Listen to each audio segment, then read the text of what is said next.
अस्सलाम वालेकुम guys, hospitality power play में इजाज आपका होस्ट आपको वेलकम कहते हैं। गाइस, जैसे कि आप लोगों को पता है कि हमने अपने प्रीवियस जो मॉड्यूल है उनमें हमने 3 जो मॉड्यूल्स हैं उनको हमने ख़त्म किए है, फिनिश किए है बड़ी सक्सेसफुली।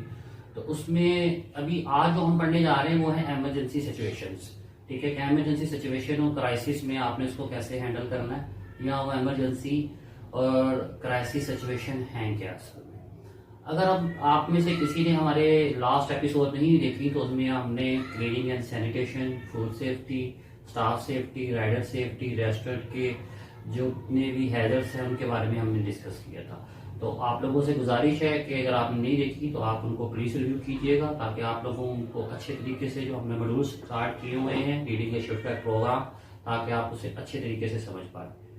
आज के जो एमरजेंसी सिचुएशन है उनके हवाले से हम ये बात करेंगे कि one of our goal is to give each customer an enjoyable experience.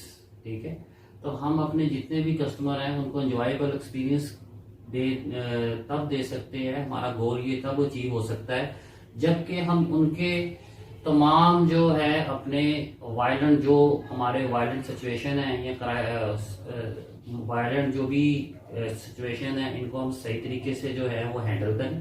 ठीक है, इनका इम्पैक्ट हमारे कस्टमर्स के ऊपर भी ना आए और ना ही इंस्टेड हमारे स्टाफ के ऊपर आए। तो सबसे पहले तो हम इस पे बात करेंगे कि एमरजेंसी क्राइसिस या सिचुएशन होती क्या है, और फिर हम ये भी बात करेंगे कि कैसे कौन सी ऐसी चीजें अगर हम जिनको करें तो इससे कम जो है वो क्राइसिस और वायलेंट सिचुएशन जो है वो पैदा हो सकती है।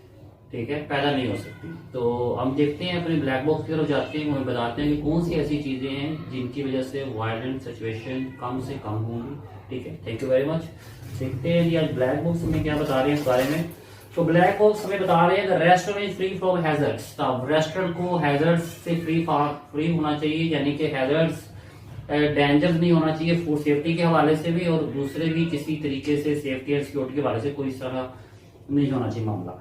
फिर सेफ्टी एंड सिक्योरिटी की जो भी चीजें हैं वो वर्क कर रही होनी चाहिए प्रॉपर, यानी कि फायर एक्सटेंशन जो है वो प्रॉपर उनकी एक्सपायरी वगैरह ठीक होनी चाहिए, काम कर रहे होने चाहिए। आपका फायर एक्सटेंशन ब्लैंकेट होते हैं वो भी उनके नंबर पूरे होने चाहिए। फिर सेफ्टी ग्लासेस होती हैं वो भी आपकी होनी चाहिए, और सबसे जरूरी है कि आपका स्टाफ इसके ऊपर बिल्कुल ट्रेन होना चाहिए। ठीक है, और फिर इसके बाद एक चीज आती है कि उन सारी चीजों को वो फॉलो कर रहे हैं, फॉलो तभी करेंगे जब वो ट्रेन होंगे। तो इसलिए आप प्लीज उनकी ट्रेनिंग करें इसके ऊपर, जो हमने लास्ट अपने चैप्टर में ये बात की भी थी। फिर ये कीजिए कि इमरजेंसी नंबर आपके हर वॉल जो भी है किचन में, मैनेजर ऑफिस में, हर जगह पर कैश काउंटर पे आपके एक इमरजेंसी नंबर होने चाहिए। अगर वायलेंट सिचुएशन हो जाती हैं तो आपको फिर किस तरीके से उसको हैंडल करना है। ठीक है, और अगर आप ये चीजें सारी करेंगे तो बहुत कम से कम जो है वो वायलेंट सिचुएशंस आपके रेस्टोरेंट्स के अंदर पैदा होंगे। ठीक है, फिर इसके बाद हम देखते हैं कि कौन से ऐसे पॉसिबल केस हैं जो हो सकते हैं आपके रेस्टोरेंट में, कौन सी ऐसी वायलेंट सिचुएशन है जो हो सकती है। तो इनमें सबसे पहले जब डिस्कस करते हैं तो वो आता है रोबरी हो सकती है। फिर इसके बाद पब्लिक डिस्टर्बेंस हो सकती है। फिर इंडस्ट्रियल स्ट्राइक हो सकती है, यानी कि मैंने जो बात की थी पहले भी कि कोई भी अगर गैदरिंग हो रही है लोगों की और स्ट्राइक हो रही है तो आप अपने रेस्टोरेंट को अंदर से बंद कर लें। ये ना हो कि इस अपॉर्चुनिटी का जो है वो फायदा जो है वो रोबर ने और आए, और जिस तरह ऐसा आम हालात में ऐसे सर्कमस्टेंसेस में होता है। ठीक है, तो इसके ऊपर आप देखें ये हो सकता है, मिसकंडक्ट हो सकता है, बड़ा सीरियस किस्म का आपका स्टाफ का आपस में लड़ाई वगैरह हो जाए, दूसरे को मारे। और एक दूसरा हो सकता है कि कुछ कस्टमर्स ऐसे होते हैं जिनकी रेप्यूट अच्छी नहीं होती। ठीक है, मैंने कहा उनकी जो होती है आदत होती है उन्होंने आके कुछ ना कुछ जो है वो बड़ा सीरियसली जो है उन्होंने रिएक्ट करना होता है, तो वो भी हो सकता है। उसको किस तरीके से हैंडल करना है, कैसे उसको उसके पूरी इंसिडेंट को आपने राइट डाउन करना है, ये सारा जो है आपको बड़े अच्छे तरीके से मालूम होना चाहिए। ये पॉसिबल केस आपके रेस्टोरेंट में हो सकते हैं। ठीक है, तो इनको हैंडल करने के लिए जरूरी है although crisis and emergency situation आ रही है। सबसे पहले तो ये देखें कि क्राइसिस और इमरजेंसी सिचुएशन जो है वो होती हैं। ठीक है, इसमें कोई नहीं है कि इसमें घबराने की बात नहीं होती है। ऐसी सिचुएशन पे परफॉर्म करने की जरूरत होती है, घबराना नहीं होता, परफॉर्म करना होता है। आपने परफॉर्म किस तरीके से करना होता है क्राइसिस में। आम रूटीन में अगर आपको सब कुछ ठीक मिलेगा तो हर बंदा सही तरह काम कर सकता है, लेकिन क्राइसिस एक ऐसी चीज है कि क्राइसिस के अंदर आपको पता चलता है कि आपका कौन सा मैनेजर स्ट्रॉन्ग है, कौन सा मैनेजर वीक है, कौन सा स्टाफ स्ट्रॉन्ग है, कौन सा स्टाफ वीक है। इसी तरह सीनियर लेवल पे जब काम कर रहे होते हैं आप एज ऑपरेशन लीडर, आपको पता होता है आपका क्राइसिस मैनेजमेंट में कौन सा आरजीएम जो है उसमें दम है, इसको असल में दम भी कह सकते हैं, क्या उसमें कितना दम है। ये क्राइसिस सिचुएशन से घबरा जाता है तो उसे हैंडल कर पाता है कि नहीं कर पाता। तो ये जरूरी है कि आप इनको करें।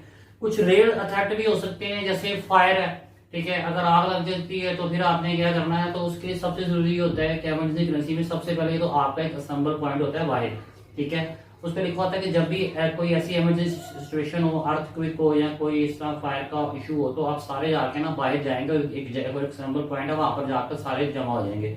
इसमें इससे जमा करने का मकसद ये होता है कि अगर कोई एक मिस है तो देखा जाए कि वो कहीं अंदर तो नहीं रह गया, या अल्लाह ना करे वो धोने की वजह से बेहोश होकर गिर गया हो, ठीक है, और आप में से कोई बंदा फिर उसको जाकर रेस्क्यू कर सकता है। तो असेंबल पॉइंट होने का जरूरी है। इन्वायरमेंट में जो है आपके एक्सीडेंट हो सकते हैं ड्यूरिंग अ जॉब, कुछ भी हो सकता है। यानी कि इसमें सबसे ज्यादा एक चीज बड़ी कॉमन है कि आप लोग जो इक्विपमेंट वगैरह इस्तेमाल करते हैं तो उसके लिए आप लोगों को पहले प्रॉपर ट्रेनिंग होनी चाहिए। ये ना हो कि आप लोग जो डोर रोलर या दूसरे ग्राइंडर वगैरह इस्तेमाल करते हैं तो इससे ये ना हो कि कोई हादसा हो जाए स्टाफ के लिए। तो आप उसकी स्टाफ की, जैसे मैंने पहले इसमें बात कर चुके हैं, ज्यादा डिटेल में हम इसलिए नहीं जाएंगे कि स्टाफ की प्रॉपर ट्रेनिंग होनी चाहिए इन चीजों के ऊपर, ठीक है। और दूसरा ये है कि आपने खुद भी कुछ एज अ लीडर भी अपने जो भी हैं इक्विपमेंट जो हैं उनके बारे में कुछ स्टडी होनी चाहिए आपकी। जैसे फॉर एग्जाम्पल एक बड़ा कॉमन इशू है कि ये होता है कि बाज़ वक़्त आपको पता चलता है इमरजेंसी सिचुएशंस होती है ये, कि इसमें क्या होता है कि एक आपकी जो भी रेस्टोरेंट्स के अंदर एक चीज है, फॉर एग्जाम्पल कोई इक्विपमेंट है वो एकदम से काम करना बंद कर गया है, यानी कि वो बड़ा वो ही है, ओवन ले लें, आपका बंद कर गया काम करना। तो इसमें क्या है कि आपका सारा जो है वो बिजनेस स्टक हो गया है, आप जो है वो आप सर्व नहीं कर पा रहे, बार कस्टमर बोल रहे हैं कोई चीज नहीं मिल रही, आप पैनिक हो गए एकदम से, आपने कॉल कर दी है वेंडर को, जी हमारा ओवन नहीं चल रहा। वो वेंडर आया तो आगे पता लगा कि वो जो स्विच है वो किसी की जो है वो हाथ वगैरह लगने से निकल गया था, वो स्विच लगने वाला था, आपको वेंडर की भी कॉस्ट चार्ज हो गई, आपको वो भी हो गया, और आपने ये नहीं किया कि आप जाकर जरा प्लग ही चेक कर लें, ठीक है। तो ये चीजें होती हैं, बड़ी कॉमन इश्यूज होते हैं, इनको देखें। किसी भी इक्विपमेंट नहीं चल रहा तो उसका प्लग तो नहीं लगा उतरा हुआ, किसी ने तार ना दिया हो, वो आप चेक कर सकते हैं। और दूसरा आपको थोड़ी बहुत इसकी ट्रबल शूटिंग थोड़ा बहुत पता होना चाहिए इक्विपमेंट के बारे में, ठीक है। अब मैं यहाँ एग्जाम्पल देता हूँ कि मेरे साथ ये इंसिडेंट हुए हैं। मेरा एक मेंटेनेंस वाला होता था, तो मेरा ओवन जो था ना उसका टेम्परेचर डाउन हो जाता था, तो फिर हम क्या करते थे, हम वेंडर को कॉल करते थे, वेंडर आता था, महीने में 2-3 दफा ऐसा होता था, तो वेंडर आता था, वेंडर ठीक करता था, फिर आके उसको हम एक तो डिस्टर्ब होते थे, घंटा आधा घंटा अपना बिजनेस खराब होता था। तो फिर मैंने एक दफा अपने मेंटेनेंस सर को पूछा कि यार आप 3-4 दफा उसके विजिट हो गया, आप देखते क्यों नहीं है कि वो क्या प्रॉब्लम है। तो उसने मुझे बात की कि सर मसला ये है कि जब भी वो खोलता है उसमें कोई 20-25 वायर हैं, और जब भी उसे पता लगता है कि इस वायर में इशू है तो वो मुझे कहते हैं यार मुझे ये चीज पकड़ाना, मैं इधर जाता हूँ तो साथ ही ओवन ऑन हो जाता है। कभी कहता है जी यार ऐसा करना, अगर आप मुझे पानी पिला दो, मैं पानी लेने जाता हूँ तो ओवन ऑन हो जाता है, तब टेम्परेचर सही होता है, तो मुझे पता नहीं चलता। तो फिर जरूरी है कि इस तरह का भी सिचुएशन जो है ना हो जाती है बात का। तो इसलिए जरूरी है आप लोगों को खुद को कि एज अ लीडर जो है आप जो है कम से कम ओवन हो गया, डोर रोलर हो गया, और बाकी चीजें हो गई, बाकी फ्रायर्स होते हैं रेस्टोरेंट्स के अंदर, और बहुत सारा इक्विपमेंट होता है, माइक्रोवेव्स होते हैं, आपके चिलर्स होते हैं, आपकी वॉकिंग्स होती हैं। तो आप क्या करते हैं, आप थोड़ा बहुत इनके बारे में आपको नॉलेज होना चाहिए। ये नॉलेज कब आएगा, जब आप इनके मतलब जो भी हैं बुक्स वगैरह वो पढ़ेंगे, तो ये आपको जरूर पढ़नी चाहिए। इस तरह आप अच्छा इमरजेंसी सिचुएशन को हैंडल कर सकते हैं, ठीक है। और जो इमरजेंसी सिचुएशन में अच्छा काम करता है, असल में उसी के अंदर दम होता है, वही एक अच्छा लीडर होता है। आम सिचुएशन में तो हर कोई काम कर लेता है, ठीक है। तो पता असल में मैनेजमेंट का चलता है क्राइसिस मैनेजमेंट में, ठीक है। तो thank you very much. Next इंशाल्लाह आई होप कि हम एक नई जो है एपिसोड में एक नई चीज के साथ आपके सामने आएंगे। अगर आपको मेरी एपिसोड अच्छी लगी है तो इसे लाइक जरूर कीजिएगा। Thank you very much.